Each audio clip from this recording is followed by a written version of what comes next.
প্রিয় শিক্ষার্থী আসসালামু আলাইকুম, আশা করি সকলে ভালো আছেন। ইংলিশ ফাউন্ডেশন কোর্স 2022 তে আপনাকে স্বাগত জানাচ্ছি।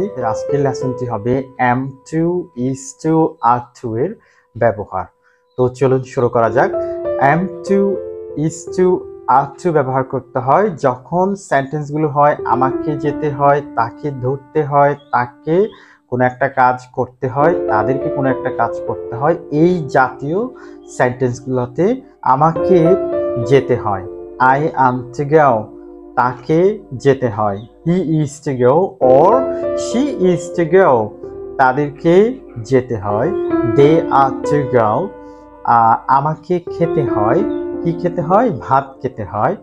I am to eat rice, তাকে স্কুলে যেতে হয়। He is to go to school, তাকে লিখতে হয়। He is to write.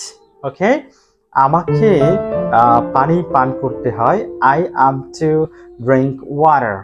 তো এই হচ্ছে আমাদের am2 is2 and are2 এর ব্যবহার। আপনারা নোট ডাউন করে রাখবেন এবং আপনাদের ডেইলি কনভারসেশনে ব্যবহার করে আরো সুন্দর সুন্দর সেন্টেন্স তৈরি করে আপনার কনভারসেশনকে আরো এক ধাপ এগিয়ে নিয়ে যেতে পারবেন। Thank you very much for watching. Please subscribe our channel.